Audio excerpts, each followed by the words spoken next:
গণভবনে সবাই ঢুকে পড়ে, ছাত্ররা ঢুকে পড়ে, তারা নাকি ছাত্ররা নাকি আন্দোলন করেছে। দেখুন সেই ছবি, এরা ছাত্ররা চোর, চোর এরা।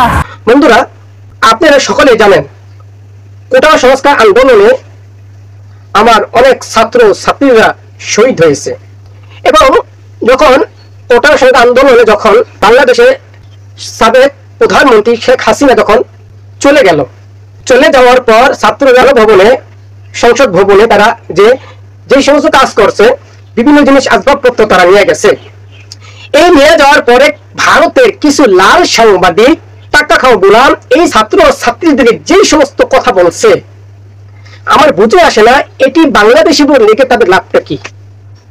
তারা বলে ছাত্ররা নাকি চোর। ঢাকায় লুট হওয়া রাষ্ট্রীয় সম্পদ উদ্ধারে কাজ করছে ছাত্র জনতা। আজ সংসদ ভবনের সামনে মাইক লাগিয়ে লুটের মাল ফেরত দেওয়ার আহ্বান জানান তারা।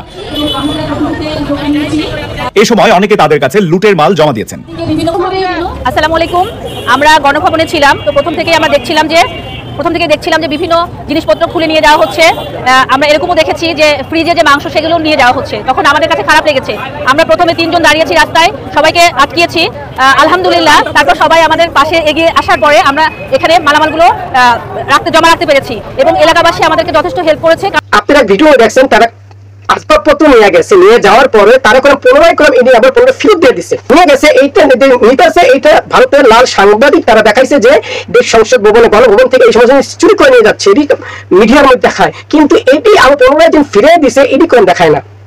কারণ এটি বাংলাদেশের মধ্যে গন্ডগোল বাজে, অন্য রাষ্ট্রের মানুষদেরকে দেখাইতে চায় যে বাংলাদেশের ছাত্রীরা চোর, তাদেরকে শিক্ষা প্রতিষ্ঠানে কিভাবে চুরি করতে হয় এটা দেখায়। আসসালামু আলাইকুম ওয়া রাহমাতুল্লাহি ওয়া বারাকাতুহু। নাহমাদুহু ওয়া নুসাল্লি আলা রাসূলিহিল কারীম, আম্মা বা'দ। সম্মানিত দর্শক শ্রোতা মণ্ডলী, আশা করি মহান আল্লাহ তাআলার অশেষ রহমতে আপনারা সকলে ভালো আছেন। বন্ধুরা, আপনারা সকলে জানেন কোটা সংস্কার আন্দোলনে আমার অনেক ছাত্র ছাত্রীরা শহীদ হয়েছে। কোটা সংস্কার আন্দোলনে যখন বাংলাদেশে সাবেক প্রধানমন্ত্রী শেখ হাসিনা যখন চলে যাওয়ার পর ছাত্ররা গণভবনে, সংসদ ভবনে তারা যে সমস্ত কাজ করছে, বিভিন্ন জিনিস আসবাবপত্র তারা নিয়ে গেছে।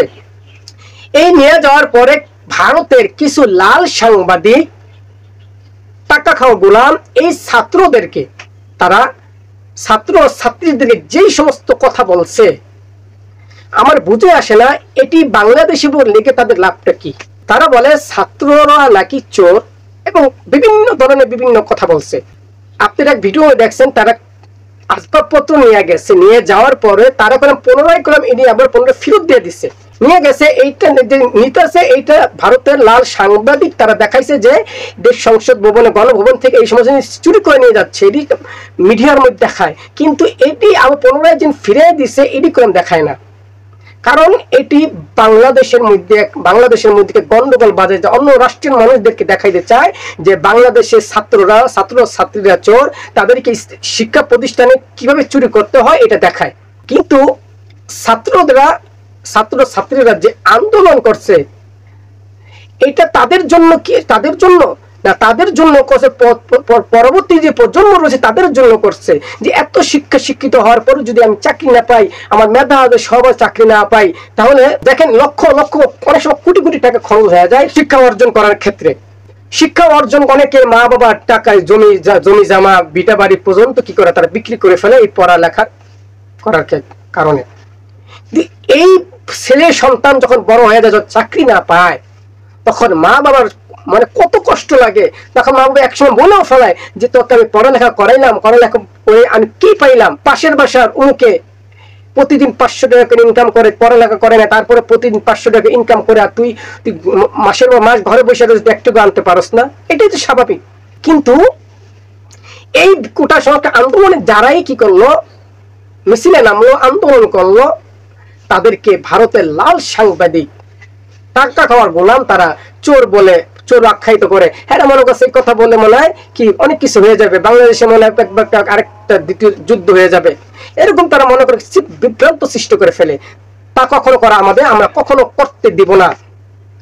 আমার বাংলাদেশ শান্তির দেশ, এই বাংলাদেশে সবাই এক থাকবে, হিন্দু খ্রিস্টান বৌদ্ধ সব একে কাঁধে কাঁধ মিলে তারা এক বাজার করবে, এক জায়গায় থাকবে, এক এলাকায় থাকবে। মারামারি কাটাকাটি আমরা করতে দেব না, আমরাও করবো না, তাদের করতে দেবো। এরা মনে করে দ্বন্দ্ব লাগাই, হিন্দু খ্রিস্টান মুসলমান দ্বন্দ্ব লাগায় অনেক কিছু করে ফেলবে তারা, এটাই তাদের উদ্দেশ্য।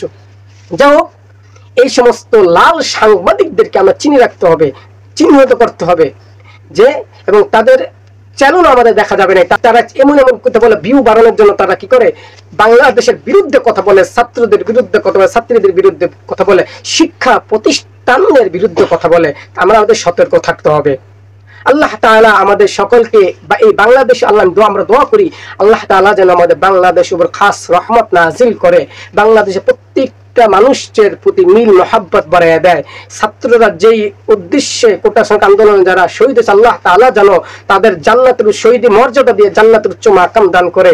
এখন যারা অসুস্থ, সকলকে সুস্থতা দান করুক, এবং যারা যে উদ্দেশ্যে তারা এই কাজ করছে, আল্লাহ তাআলা সকলের উদ্দেশ্য পূরণ করুক।